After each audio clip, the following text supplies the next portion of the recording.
Hi, I'm Adam Summer. You're listening to the Yerushalmi Talk podcast with the support of the Yeshivat Javar Yerushalayim in Har Nof, Jerusalem. This is Peah, Chapter 3, Halacha 2. Just as a point about this halacha, everything about it has to relate to harvesting. What is a harvest?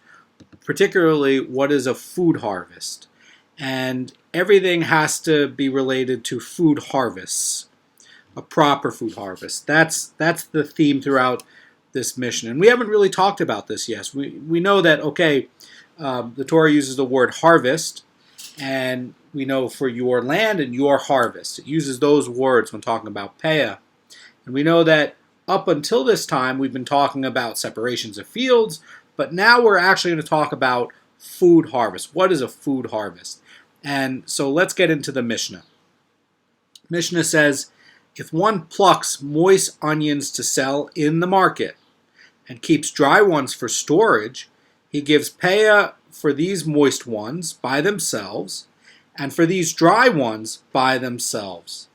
And the same law applies to beans, and the same law applies to the produce of a vineyard. So basically, if a farmer is going to be dividing his crop of beans or grapes and harvesting the moist, in other words, not fully ripe produce for the market, and he's going to leave the rest of it to be harvested later for storage. And each batch basically is going to be independently obligated for Peah.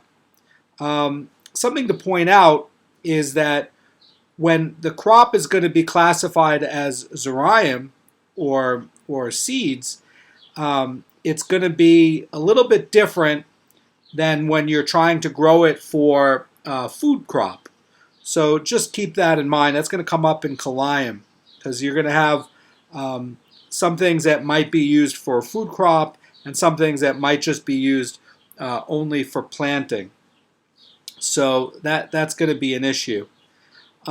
If you have a farmer that's going to divide his crop of beans or grapes, and they're harvesting the produce for the market, and they're leaving the rest of the harvest later for storage, each batch is basically going to be independently obligated for Peah. That's what the Mishnah is trying to teach.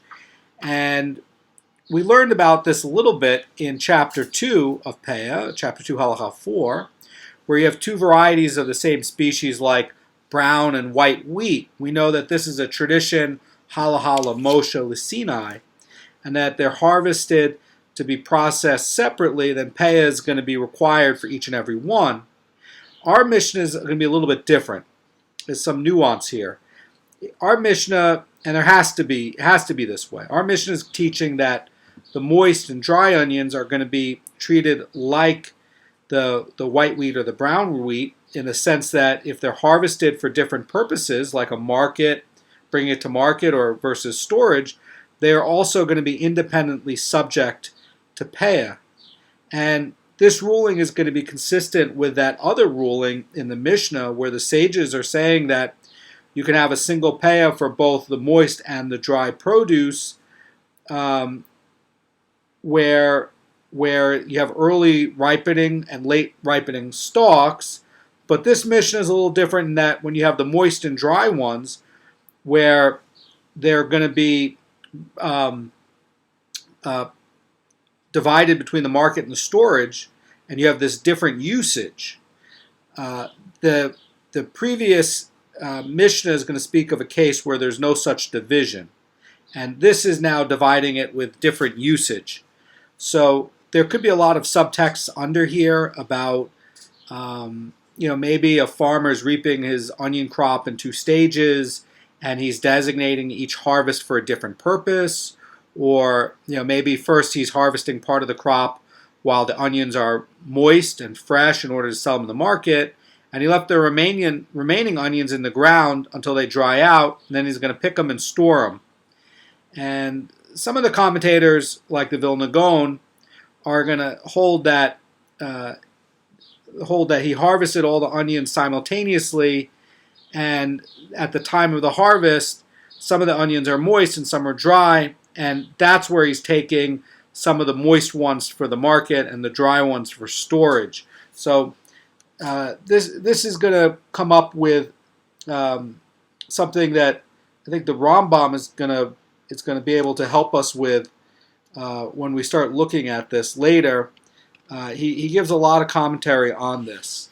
So the Mishnah continues, says, if one thins out a patch of plants by removing some and leaving others, he gives Peah from that which remains only for that which he left. And in other words, only for the plants that are left growing after you're thinning that is going to be subject to Peah, whereas the removed ones are exempt. And why would they be exempt is because perhaps you overseeded the area, and perhaps there's some farming reason why you do that, I don't know, but you perhaps overseeded the area and some of the crops don't really look so good. So you're removing those crops that don't look so good, not because it's food, but really to save the other crops in that patch that is going to be food. And in that case, you're really not harvesting it because you're not really going to be using this part that you're thinning out for food. I think that's what it's trying to say. And the Mishnah is going to refer back to this case where a farmer is going to stagger his onion harvest by first picking the moist ones and later the dry ones. So perhaps the first part of the Mishnah is talking about where he's harvesting them at the same time, like what the Vilna Gaon's point was, and then he sees that there's moist ones and dry ones, and now the second half of the Mishnah is talking where the harvest is going to be staggered. So it says if one picks both the moist ones and the dry ones with a unity of purpose, and the word here in the Mishnah is the word yad. It's using the word yad for this idea of unity of purpose. It says he gives Peah from that which remains for the whole. Now, just to come up with this, let's say you're removing some of the plants for the benefit of the remaining ones, and you're saying, okay, this is not going to be harvesting, therefore it's not subject to Peah. And the Rosh and the Rosh both hold that way from the Bavli. So really, we know that harvesting is going to be what creates the obligation of Peah. And alternatively, if plants that are removed in the course of the thinning are not fully grown and they're not going to last in storage, then they also don't satisfy one of the criteria for Peah, which is that they have to be kept in storage. But this one is going to be a little bit different. This part of the Mishnah is a little bit different. This one's coming along and saying that, and we know that the Peah has to be 1/60th of all the onions of the field, and both the first to be picked and the remaining ones. So this is not exactly the same as thinning out the crop, right? You're not doing the same thing as the previous part of the Mishnah where you're leaving some to help the remaining one, right? And what you're taking out is not food. The second part is talking about where you're plucking the moist ones first because you're gonna give that to the market to sell, and then what you're doing with the dry ones, you're leaving it there to dry out in the summer months. And the point of that is you're still going to use it for food. So there's a little bit difference between what we just read about the thinning part and this part where you have a field and you're taking out one part of the onions and then you're taking out the other part of the onions. There's a little bit of nuance there, a little bit of difference. So not exactly the same case there. So I want to get to the Rambam's commentary about this to help us to understand what's going on with this. And I'm going to look at the Rambam in Matanos Anayim 2:6. And here's what he's saying. He's reading this where it's really like a phrase, a single phrase in the Mishnah. And he's looking at this where he's reading it as a poor field, as dal, meaning poor, and midal, It's like very old Hebrew, and it's like a fancier word for the word poor field or poor vineyard. And the vineyard is described as poor because the farmer's picking clusters of grapes at random from here and there. And the Mishnah is going to rule that since they are not taking in a systematic way from one section of the vineyard or the field, the picking is not really regarded as a harvest. And because it's not regarded as a harvest, it's not subject to Peah. And therefore, Peah is only going to be left from, in that case, if you were looking at the grapevines, from the remaining grapes. So if we're going to look at this in context of a grape field, again, the thing is still the same. It has to be done in a systematic way for the harvesting, not just plucked one at a time.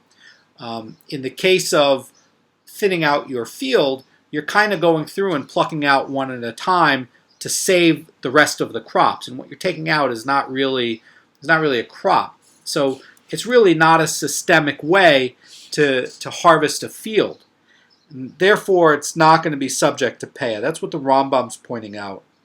The Rambam's going to look at this again in terms of a grape field, but we know that from this Mishnah, the onions, the beans, and the grapes, the law applies equally for the vineyard. So it's gonna have the same application. And the Rambam is going to explain about the Mishnah that if one is picking grapes from side to side, in other words, he's picking the grapes in a systematic way, going down one row of vines, picking all the grapes, and then he goes up to the next row, and he goes all the way down that row and gets all of them to clean it all out. That's going to be considered a harvest. And he said, in that case, the grapes are subject to Peah. And the field, for the entire field, may be left from the remaining grapes when they are eventually harvested. So, in that context, the word yad is going to mean side, for another example of the usage. So, basically, if it's not being done in a systematic way for a harvest, where it's not a normal way to harvest, and perhaps you're coming in and you have a couple of vines, you have 5 vines so that it qualifies as a vineyard halachically, and you and your kids go out once in a while and you eat a couple of grapes here and there over the course of an entire summer, that's really not a harvest. A harvest is going to be something that's going to be more commercially done, not necessarily just for selling, but you're bringing it in for storage and you're bringing it in for processing, and you're going in and you're cleaning out the vineyard or the field. And the same thing's going to be done with these onions. It has to have this idea of unity of purpose. You're coming in, you're harvesting out all the wet onions, and you're leaving the dry ones for later, or you're leaving them to dry out for later, and that's going to be used for food as well. And then it's going to be harvested. So that you could see he's going to give Peah from that which remains. Okay, so just a little bit of nuance here between this idea of harvesting things together as a single crop, or harvesting versus not harvesting, casual harvesting versus, which you can't really say is harvesting, but doing it casually in a non-systemic way, according to the Rambam. The Gemara is going to start with a very cryptic baraisa. It starts like this. It says, a baraisa teaches in regard to the slipping of produce out of place. One is obligated in Peah at its beginning, and one is obligated in Peah at its end. What on earth does that mean, where it's saying that slipping produce out of its place? So the Gemara is going to continue with that, and it's going to ask, where do we find this law of slipping produce out of place, and what is meant by beginning and end? Because I sure would love to know that as well. So the Brisa is going to explain it. It's going to give an explanation. Actually, we're going to get two explanations of the Brisa. The first explanation is like this. Rabbi Yerushalmi says it is the same that which we learned in our Mishnah. If one plucks moist onions to sell in the market and keeps dry ones for storage, he gives Peah for these by themselves, and for these by themselves. In other words, the Bryce is speaking of the very case discussed in our Mishnah, when the Bryce says that Peah is required at the beginning. It refers to the early harvest of moist onions, which are sold at market.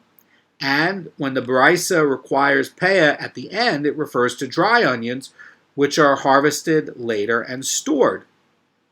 So I did a lot of research on growing onions before this year. I didn't really know much about growing onions, wet onions, dry onions. I didn't know much about seed onions, but I'm glad I looked up a lot of gardening and farming information on onions, and I want to talk to you about it because it's going to help us to understand the sugya that's going to be coming up.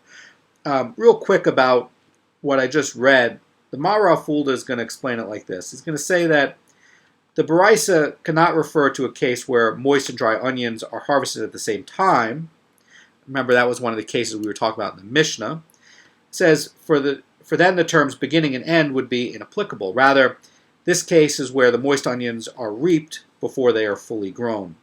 So, in other words, they're being sold at the market, right? So that means that they're still food. It still qualifies as food. It's not fully grown, but it's definitely more than a third ripe. So it's qualifying as food and something that you could give tithes for. So because you're doing part of the field in a systemic way, that's going to be subject to a peah. And then when you go and you do it the second time, that's going to be subject to a peah as well. So an alternative explanation of the brisa. It's going to, so again, it's going to be, there's going to be a peah required in the beginning when you do the first part of the harvest for the wet ones. And then you're going to do another peah on the end when you do it again for the dry ones. Because we know from an oral law from Halacha Moshe that the wet and dry onions, because they're being treated differently, one's being brought to market, one's being stored, even if they're both used for food later at some point, that it's still going to be treated as two different species, therefore two different peahs. So the first part of the harvesting is going to get one peah, and then the second part of the harvesting is going to get another peah. So if you're processing it like this, you're really going to be leaving in total as a farmer 1/30th of the field as peah. So there must be a good economic incentive why you'd want to take part of it and store it. So here's the alternate explanation of this brisa to help to understand. It's going to be from Rabbi Yossi, and we're gonna try to explain Rabbi Yossi's idea basically with the Vilna Gaon, some from the Vilna Gaon's Biur and his writings on it. Rabbi Yossi says the brisa refers to this seed of an onion. When you plant it, it becomes a small onion. And when you uproot the small onion and replant it, it becomes a large onion. According to this explanation, basically the brisa is going to mean that the peah is required from the harvest of these small onions in the beginning, and a harvest for the large ones at the end. So again, you're still going to be doing two, even if you're taking them out for seed onions, right? You're taking one part out for seed onions and one part out for an onion harvest now. So a bit about onion seeds, planting from onion seeds. So these are bulbs, and what happens underground is that the onions split and create new plants. That's the magic of planting onions. So you might plant an onion bulb, a mother onion it's called, and it will split up into lots and lots of onions over a 2-year cycle. And this will split into new root systems and new bulbs and create lots of new plants. And then those ones will also split. But then when you're going to do the harvest, you're going to be taking out these mother onions because you can't tell the difference which is a mother onion, which isn't. And you're going to be taking out all the onions and harvesting them together. And at that point, it's going to be food, right? The seed onion, you'd say, well, wait a second. I'm not harvesting this for food. I'm harvesting this for seed because I want this to come and be planted and grow up and to become a mother onion. And I'm not going to plant fully grown onions. I'm going to sell those, right? I don't want to plant a mother onion like that. I want to wait 2 years for this thing to become a mother onion. And so it's going to grow, and over 2 years, the onion plant has a cycle every 6 months for growing, just FYI. And it's going to split a couple of times. It's going to get very big, and it's going to split, and it's going to become like a mother onion plant. And then after 2 years, I'm going to harvest all of it. Except that you got to understand that that original seed really is for food, because you're harvesting it together, even if it's 2 years later, and you're going to be selling it and eating it, right? So it's not really the same thing as seed per se. Now, keep in mind, like with wheat, when you plant wheat, that's going to decompose in the ground. You're not going to be like, oh, that was this seed, right? It just the germination goes, and the husks of the seed breaks apart and decomposes. But an onion's different. It's going to stay for 2 years. So if you plant a seed onion, where it's like a scallion or a green onion, like what you put onto your salads, that's gonna bloom out, and then you can use it for food, and it's still going to be there 2 years later, and it didn't decompose. You can still identify it as an onion, and meanwhile you got the benefit of it splitting into many, many more seeds. But I think what's important here is that everybody knows that after this 2-year process, you're going to be eating it. So that's why you'd say, like, oh, well, it should be a peah for when it's going to be a small onion used as seed, because eventually that thing's going to be eaten as food. So that's why I think it's being left as peah. Just, I think that knowing how onions grow is important for understanding that, and that's why I want to look this up. So the Gemara is going to challenge Rabbi Yosei by arguing that according to his explanation, the Brisa does not teach anything that was not already known. Here's the challenge by the Sugya. It says, without the Brisa, what might have we mistakenly said? In other words, it says, we might have said that since the small onion is intended for replanting, it should be exempt from peah. But keep in mind, from my research on growing onions, that really is not just going to be used for seed. At some point, that is going to be used as part of the food harvest. That's why it's going to be required for peah. If it were only used, and you could identify, be like, oh, it's that onion, and that onion is only used for replanting and seed, and is not being harvested, somehow you could mark it and know that this onion is, and each one of these seed onions are not ever being harvested after it's a mother onion and sold in market, then you could say, sure, that would be exempt from peah. But that's just not the case. It's all harvested together and sold as food, and that's why it's going to be peah. So then it's going to say, well, what about for wheat? After all, wheat is not also intended for replanting. In other words, you harvest your field, and you're going to take some of the wheat for seed for next year. So you'd say, well, what about that wheat? And yeah, it is. I mean, part of it is going to be replanted, but here the peah is going to apply to that wheat produce that's even going to be replanting, because it's not. It's such a small amount of wheat that's going to be done that way. So if you're looking at it just in terms of, well, what should we be exempting and what's going to count as harvest, and really the seed part is not going to be counting as food, so then you could come up with, instead of 2 peahs, you could come up with 1 peah. But the Gemara is going to explain why the Bryce is going to be needed according to Rabbi Yossi. And here's what the Sugya says. As wheat is mostly used for consumption, whereas a small onion is mostly used for replanting. And since most wheat is eaten, wheat's inclusion in the law for peah does not prove anything with respect to the small onions, which are generally not eaten. The Brisa is therefore needed to teach that small onions are also included in peah. But keep in mind what we just learned from looking at gardening things, that these small onions will ultimately be eaten. And there's a difference between the degrading of the crop. So when you're planting the seed for the wheat, it disappears. And when you're planting if you're planting the onion for seed crop, eventually you're not going to be able to distinguish which is a mother onion and which is the rest of the parts that are split off. And it's all going to be eaten together. And so because that's going to be ultimately food that's going to be eaten, whereas the other one decomposes, that's why you're going to need two peahs. And that's why you need Rabbi Yossi's version of the Baraisa to teach it.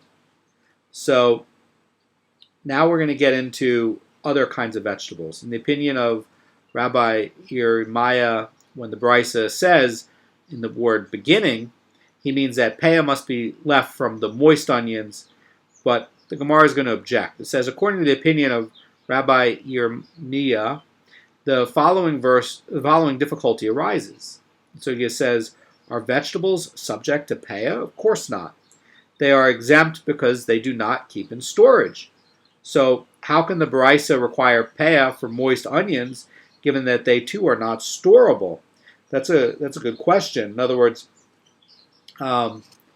it's this part about it being stored for a long time where it's not going to be able to be spoiled, and that's what's going to obligate it in peah. And vegetables are basically perishable, and because it's perishable, it's excluded from peah. So what's going on with this? So the Gemara is going to defend Rabbi Yerushalmi, and it's going to say its species is brought in to last. In other words, it says that onions are fit for storage once they dried, and therefore all onions, even those harvested when they're moist, are subject to peah. So the Gemara is going to assume that Rabbi Yossi rejects Rabbi Yerushalmi's explanation of the Baraisa on the preceding difficulty. In other words, since moist onions are unfit for storage, the Baraisa cannot mean that they require peah, because Rabbi Yossi does not accept the answer, just given that it suffices for the species to be storable. So the Gemara is going to ask, it says, well, the Sugya says, what does Rabbi Yossi do with our Mishnah? In other words, how does Rabbi Yossi explain our Mishnah, which states explicitly that moist onions are subject to peah? And the Gemara is going to answer.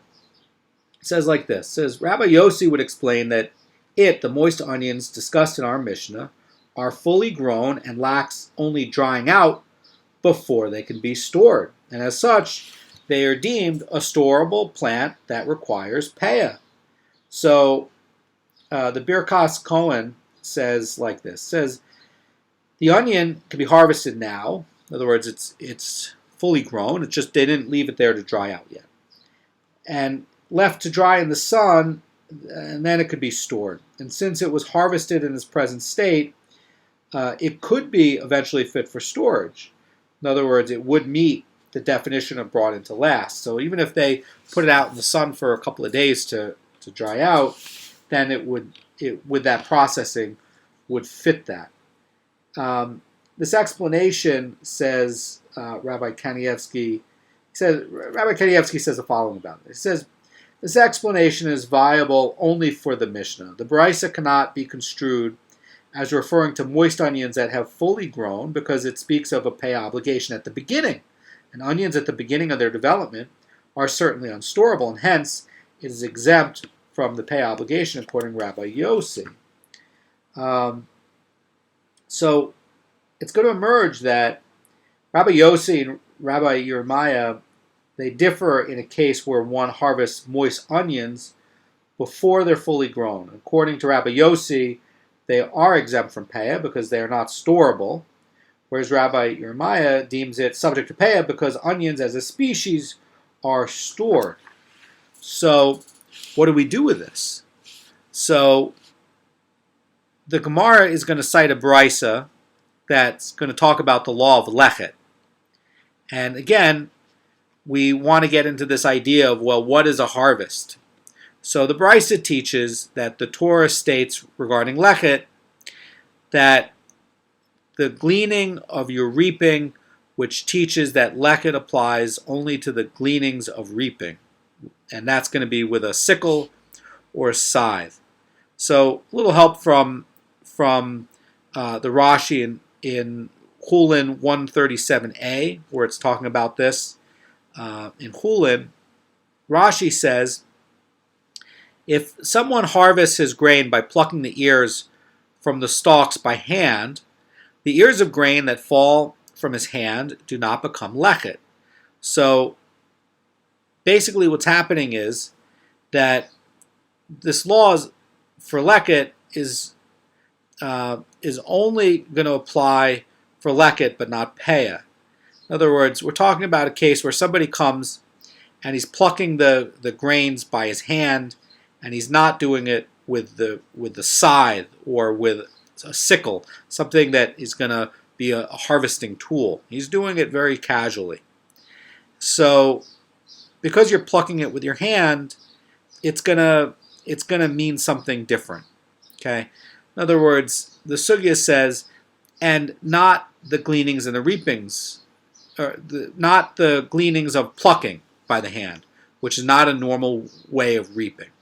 The sugya reads like this. Let me put it together. It says, the Brisa teaches, the Torah states for lechet in Leviticus 19:9, and the gleanings of your reaping, and it teaches that the lechet applies only to the gleanings of reaping, like with a sickle or scythe. And the sugya says not with the gleanings of your plucking, which, because it doesn't say that in the Torah, that means that by your hand, which is not a normal way to reap. We don't normally reap that way. So the Gemara is gonna have an exemption regarding Peah. Rabbi Zera says in the name of Rabbi Chio, says in the name of Rabbi Yochanan, if one gathers a few ears of grain to make flour for his dough, even if he gathers any amount through plucking, just a few ears at a time, he eventually reaps a large quantity, he is exempt from Peah. So in this case, it's not a usual method of harvesting. Usually one is going to reap many ears together and pile them up into heaps. But taking just a few ears to bring into your house is going to fall under this idea of informal reaping. And that, says the Rambam, is going to be exempt from Peah. So in the Brisa, the harvest was going to be unusual in that it's done by hand as opposed to a sickle or a scythe. And the Gemara is going to speak of a different departure from the norm, namely when just a few ears are gathered for immediate use. So that's going to be another difference. It's not just done where it's not a normal way to harvest, but because you're not using a tool, right? But now you're also doing it in also a not normal way to harvest. Normally you don't go out pick a few ears just to have immediate use. That's also not normal. So there's two abnormalities in here. So the law is going to be taken a step further. Rabbi Elazar says in the Sugya, one gathers a few ears of grain at a time, is exempt from Peah, even if he cuts them with a scythe. So that is taking a bit further. The Gemara is going to qualify this exemption of one who gathers just a few ears at a time. Rabbi Yossi says, but it applies only where he left some grain over. So here's what's going on. Okay, in order to have this biblical obligation of Peah, you have to leave over at least some amount of crop at the end as Peah. We learned that in chapter 1 in the first Mishnah. Therefore, provided that the person does not reap the entire field, he can fulfill the biblical obligation with whatever remains at the end. Since it's possible for him to observe the biblical mitzvah, the rabbis did not require him to leave a 60th of what he reaped in a piecemeal, irregular fashion. So basically, says the Vilna Gaon, this irregular piecemeal fashion is going to be biblically exempt in any event. there's going to be another explanation by Rabbi Moshe Feinstein from his Biurim in Seif number 61. And here's what Rabbi Moshe Feinstein says about this sugya. He says, an alternate explanation. He says, if he leaves something over and harvests it normally, the contrast between later normal harvest and the earlier abnormal harvest highlights the unusual character of the former, and only then does the exception apply. So that's a neat way to look at it. Again, we're getting into this thing of irregular harvest, irregular process, irregular usage, and again, what is going to count as a harvest for applying to biblical and what's not. When you're doing it in this abnormal way, then you didn't really harvest the field, so you're going to be exempt because again, you're not obligated because you just reaped it in a piecemeal manner. The Gemara is going to challenge Rabbi Yossi's qualification, basically getting back to this idea of the onions. So we never really departed it. It's going to bring the Tosefta 113, and it says like this. It says, but a Brisa teaches, if one had 5 grapevines, and he harvests them, a few grapes at a time, and he brings the grapes into his house, he is exempt from peret, from shchicha, and from peah, but he is obligated in the oleos.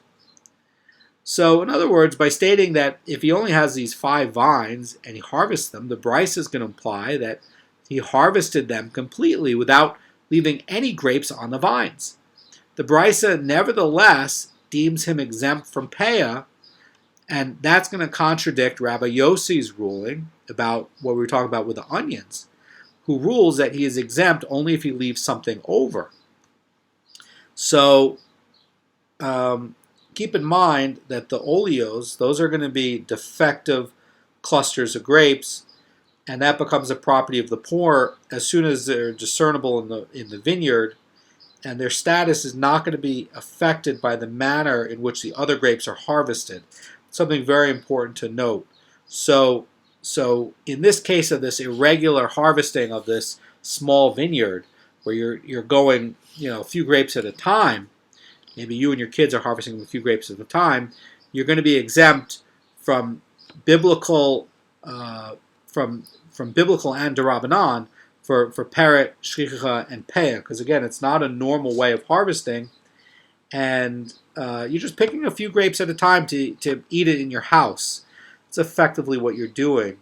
The Derech Emunah says like this. It says that the Brisa is applied to one who has also applies to who has many grapevines. It mentions 5 because that's typical for somebody who only owns a few vines to take grapes eaten in a casual piecemeal manner. But he's pointing out that even if you're harvesting it in this piecemeal manner for more than 5, then that's going to make it exempt as well. The Gemara is going to defend Rabbi Yossi. It says, Rabbi Yudin says here, Rabbi Yossi's requirement that something be left over, the reference is to produce that is completely ripe, whereas here the Brisa, which does not require that anything be left over, is in reference to produce that is not completely ripe. So the Birkat Kohen is going to say like this. It's going to say, if the produce was ripe, an onlooker who sees the entire field was harvested will assume that it was harvested in the normal large-scale manner. And therefore, the rabbis ruled that he must give peah unless he had avoided giving this mistaken impression by leaving something over. If, however, the produce was unripe when he harvested it, then even if nothing is left over, the onlooker will realize that the owner gathered it piecemeal and he brought it into his house. So here's an alternate answer, and it's going to be given by Rabbi Yossi. Rabbi Yossi is going to, he's going to come in and defend it. This, by the way, just as a clarification, this is going to be the Amarah Rabbi Yossi, and it's not the same Rabbi Yossi whose statement is going to be defended. This Yerushalmi is going to be an Amarah who's going to be defending or answering to the other Rabbi Yossi. So Not the same Rabbi Yossi. Rabbi Yossi says you can even say that both here and there the reference is to produce that is completely ripe, or both here and there the reference is to produce that is not completely ripe. However, there in the Baraisa, the point is that when one intends to eat the grapes as they are, he need not leave any over. Whereas here in Rabbi Yossi's ruling, the point is that when one wants to make the grapes into wine, he may do so only if he leaves some over. So let's unpack this with the Mara Fulda explaining it. The Torah is going to require Peah in the case of grapes only if they will be made into wine, or in the case of grain, only if it will be made into dough. And the reason is that most grapes are made into wine rather than eaten as they are. Hence, says the Mara Fulda, if one picks grapes for the sake of eating them, his activity is not considered a harvest. That is going to be subject to Peah. For the same reason, there is no Peah obligation if one reaps ears of grain to eat a few kernels, as opposed to using them for the usual purpose of making dough. Accordingly, says the Rosh Cirillo, one who harvests grapes to eat them is not biblically obligated to Peah. The rabbis decreed that he is obligated, but their decree only applies to one who picks large quantities, large amounts. Thus, if one just picks a few grapes at a time, he is exempt even under rabbinic law, regardless of whether he leaves any over or not. So that's a good way to look at it. And another insight about the making into dough and wine, I want to pick from the Mara Fulda again here. He's going to say like this. He's going to say, somebody who harvests grapes for the sake of making wine is biblically obligated to leave Peah. And therefore, even in our case where the person is biblically exempt because he picked just a few grapes at a time, the rabbis require him to give Peah unless he gives over some grapes. In fact, Rabbi Yossi refers not to grapes, but to ears of grain, which will be used in the making of dough. But since gathering ears of grain for dough is equivalent to plucking grapes for wine, Rabbi Yossi's requirement that some produce be left over applies in the later case as well. So the Vilna Gaon is going to point out that it's not just ears of grain, it's where these ears of grain has this intention where he's going to turn it into dough. The Gemara is basically going to show, according to this answer, that the rulings of this Baraisa and Rabbi Yossi, the original one with the onions, that they have a bearing on each other. And the Sugya says like this. It says, this scope may be derived from that, and the scope may be derived from this. And the Gemara explains that. It says, the scope of Rabbi Yossi's requirement that one who gathers ears of grain must leave some over may be derived from that Baraisa. For the later teaches that if one intended to eat the ears as kernels, he is exempt even if he did not leave anything over. And the scope of that, in other words, that Baraisa, which is going to rule that someone who plucks grapes need not leave any over, the Sugya says may be derived from this ruling by Rabbi Yossi. For the later teaches that if one intended to drink them as wine, it is only where he leaves something over that he is exempt. So the Baraisa is going to basically say that one is exempt even where he left nothing. And that's going to refer to someone who intended to eat the grapes. So we're going to finish up the Halacha, and it's going to quote the next part of the Mishnah. The Gemara is going to handle the next part of the Mishnah. Finish it up. The Mishnah said, if one thins out a patch of plants by removing some and leaving others, he gives Peah from that which remains, only for that which he left. In other words, only from the produce left growing after the thinning is going to be subject to Peah, where the removed product is going to be exempt. So the Gemara is going to qualify this ruling. Baraisa teaches, Rabbi Yudah says, when were these words stated that the removed produce is exempt from Peah? When one thinned a patch to sell the removed produce at the market. But if one thinned it to bring the removed produce back into the house, he must give peah from that which remains for the whole patch. In other words, including the produce that's going to be removed, because that too is going to be subject to peah. So the Rosh Cirillo is going to explain that if the owner kept the produce of extra plants, it emerges that he plucked them not for the sake of letting the remaining plants grow larger, but for their own sake. And had these extra plants not been available, he would have had to reap the others. So their plucking is going to be considered a harvest and subject to peah, because again, he's going to be using these other plants. He's not just plucking these plants out to enhance the other plants and throwing the first set of plants away. No, he's taking the first set of plants away, and when he's taking that away, yeah, he's enhancing the other plants, but now he's going to use and store this first set of plants, and that is going to count as a harvest. That's what the Maharal Fulda is saying. So the extra produce, if you want to look at another approach, the extra produce is going to be exempt, because if it's going to be removed just for letting the plants grow larger, then you'd say, okay, well, you're not using the first part and you're using the second part, but if this extra one is going to be fit for storage, and then you're going to use it later for something, then that's where you're getting into it. In other words, when it becomes fit for storage, that's when it's going to be fully ripe, even if you're going to sell it later. So that's a bit about the qualification. In other words, this first thing that you're removing, once you have where it's like, okay, I'm going to get some usage out of this, and you can sell it later, and it's not just going to be left out to spoil and you can store it. That's the point here.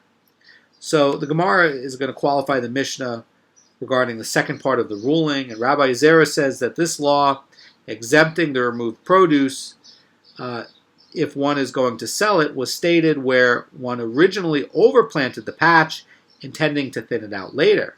But if one overplanted the patch, intending not to thin it out, and he changed his mind, then not only if he brings a removed produce into his house, but even if he takes it to the market, he must give peah from that which remains for everything, because the entire crop, including the removed produce, is subject to peah. So the Rosh Cirillo explains it like this. He says, since he initially intended to let the entire patch grow as it is, without removing anything, he accords all the produce the status of food. And therefore, even if he changes his mind later and decides to thin it out, the removed produce is going to be subject to peah, whether he sells it or keeps it, because at that point it was the idea and the intention was that it was going to be used as food. Tomorrow we're going to get into Peah Halacha, chapter 3, Halacha 3, and there's going to be a lot of neat parts in that. But anyway, I think this chapter and this halacha is really good at trying to sharpen your mind and see these nuances between these different points. And I think it's really valuable to get that kind of Talmudic skill, and it's going to help you in a lot of other aspects of halacha as well. Have a great day.